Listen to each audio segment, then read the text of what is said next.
Bien, muchas gracias. Bueno, nadie puede negar ni minimizar la importancia de este tema y los riesgos a que se somete la salud pública y en los que se encuentran una gran parte de la población.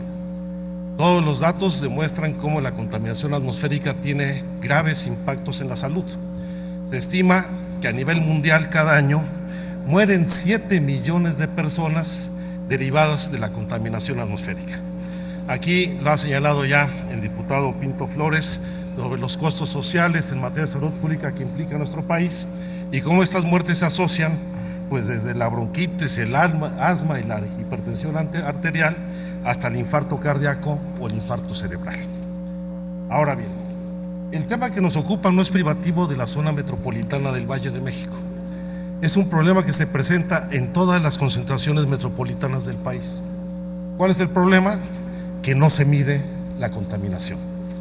Hay que ver los datos del propio Instituto Nacional de Salud Pública, que hace un monitoreo muy irregular de cerca de 21 ciudades en distintos estados de la República, donde en su inmensa mayoría no cumplen con los estándares de emisión de contaminantes y no tienen ninguna regulación al respecto en el ámbito de su entidad federativa. Y por eso creo que debemos de discutir con toda seriedad y en su justa dimensión, porque luego el amarillismo y el alarmismo pues pretenden encubrir este problema.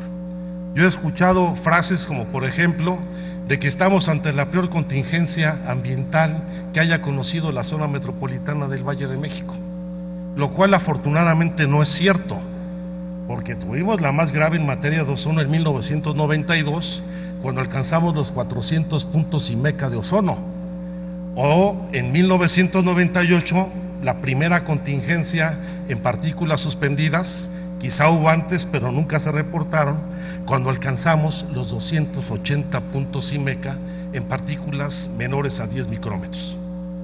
Ahora también hay quien dice que esta es la contaminación que no se ve en los edificios de la ciudad, lo cual pues tampoco es cierto, porque el ozono no se ve. El ozono es una partícula, un átomo adicional al oxígeno y es invisible. Lo que se ve es una bruma, pero cualquier gente que estudie un poco de los fenómenos de contaminación sabe que el ozono no se ve. Por eso se mide. Y ahora estamos en una situación de contingencia porque después de muchos años que habíamos logrado mantener niveles sistemáticos de reducción de las emisiones contaminantes en la atmósfera, hoy tenemos picos superiores a los 150 puntos IMECA, que es el momento que se detonan las contingencias, cuando antes el punto donde se detonaba era de 250 puntos en materia de ozono y de partículas.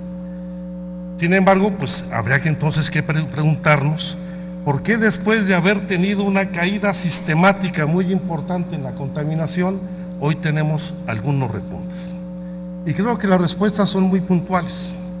Primero, aquí ya lo dijeron, un incremento importante en la población en la región centro del país, no solamente en la zona metropolitana del Estado de México y de la Ciudad de México, que ya la conforman las 16 delegaciones políticas y 59 municipios del Estado de México, sino también municipios en el estado de Hidalgo, como también el muy importante crecimiento del parque vehicular, donde pasamos en el año 2000 de 3.100.000 vehículos a más de 5 millones de vehículos el día de hoy, los cuales generan el 78% de la contaminación atmosférica, particularmente los vehículos particulares, que son cerca de 3 millones, que consumen en su conjunto 36 millones de litros diarios de gasolina y de diésel, y que tienen recorridos promedio anual, esta flota vehicular, de 84.5 mil millones de kilómetros anuales. Esa es una parte del problema, pero la otra parte son las fallas institucionales. La primera, porque eso tiene un momento de inflexión, que es particularmente el año 2006, cuando el entonces presidente de la República, Vicente Fox, decretó una moratoria regulatoria para flexibilizar, se decía, las inversiones en el sector industrial. ¿Y qué sucedió con esa moratoria regulatoria? dejaron de implementarse normas ambientales como aquellas que regulan la emisión de compuestos orgánicos volátiles, y dejaron de aplicarse programas muy importantes como toda la obligación de establecer el sistema de recuperación de vapores en las estaciones de servicio, en las gasolinerías, en los momentos en que mayor concesiones de estaciones de servicio se dio, o incluso en la verificación de la industria manufacturera, que cada año emite alrededor de 930 toneladas de estos compuestos orgánicos volátiles, que son los más agresivos en la generación de ozono, porque provienen del benceno y de otro tipo de productos químicos. Hubo un relajamiento en toda lo que era la verificación industrial, en esta moratoria regulatoria, con lo cual hubo una gran laxitud. Y eso lo podemos ver no solamente en que no se actualizaron las normas ambientales, sino que se relajaron a tal manera que, por ejemplo, la verificación de la placa federal, que es el transporte de carga, pues prácticamente no se cumple. Y el programa de renovación del transporte pesado, que corresponde al gobierno federal, no se cumplió.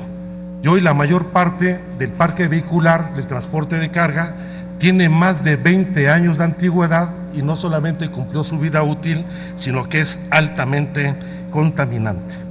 Hubo también algunos problemas de carácter local. No solamente no se actualizaron los softwares de verificación en los verificentros, sino que se incrementó la corrupción. Y hubo programas que fueron muy eficaces, como era la renovación del convertidor catalítico, que ya no se cumple, o incluso el más grave es el relajamiento que hubo en el programa Hoy No Circula, donde tras un amparo promovido por el Partido de Acción Nacional, se dio marcha atrás en la comisión de la megalópolis a las normas estrictas que existían en materia de verificación, y de la noche a la mañana se arrojaron 600,000 vehículos adicionales a la circulación. Entonces yo creo que esto amerita una discusión distinta, de acuerdo a la magnitud del problema. Y esto es muy sencillo. Esta es la magnitud del problema. Esta es la cuenca atmosférica de la región centro del país. Es una imagen de satélite nocturna para que se den cuenta el nivel de concentración y el problema que significa hoy la emisión de contaminantes a la atmósfera, que va mucho más allá de la zona metropolitana del Valle de México. Por eso, lo que deberíamos discutir aquí es, en primer lugar, exigir al gobierno federal, que es quien emite las normas ambientales. No es competencia local el establecimiento de normas ambientales, que vaya a un replanteamiento del programa, el PROAIRE, el programa para enfrentar los problemas de contingencias atmosféricas, porque ya estamos en un escenario donde el ozono ha dejado de disminuir, los niveles de partículas menores a 10 micras y a 2.5 micrómetros no se han reducido, y se debe frenar la alta tasa de motorización, lo cual implica inversión en transporte público. Tiene que frenarse el explosivo crecimiento de la actividad vehicular, el desarrollo de transporte público, la inspección técnica en fuentes fijas en la industria y móviles en materia de emisiones, y debe crearse una estrategia para la megalópolis. ¿De qué nos sirve una comisión ambiental de la megalópolis, donde está Puebla, Morelos, Tlaxcala, el Estado de México, la Ciudad de México, Querétaro, si no existen programas que se apliquen en esas entidades?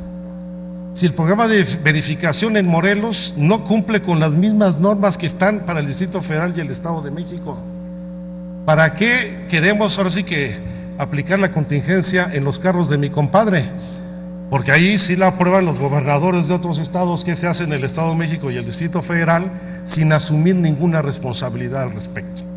Si se midieran la contaminación atmosférica en estados como Morelos, en Semana Santa hubiera habido contingencia atmosférica por partículas menores a 10 micras derivados de las quemas agrícolas que se realizaron esos días en el estado.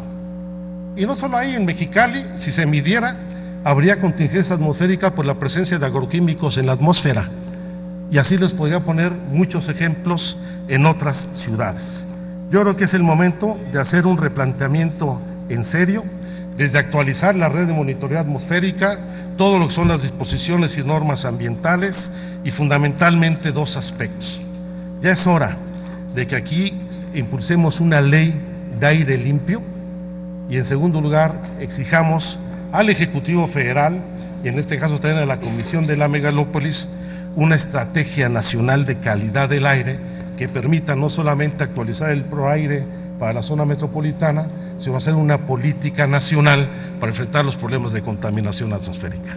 Muchas gracias y perdón por el abuso del tiempo. Muchas gracias.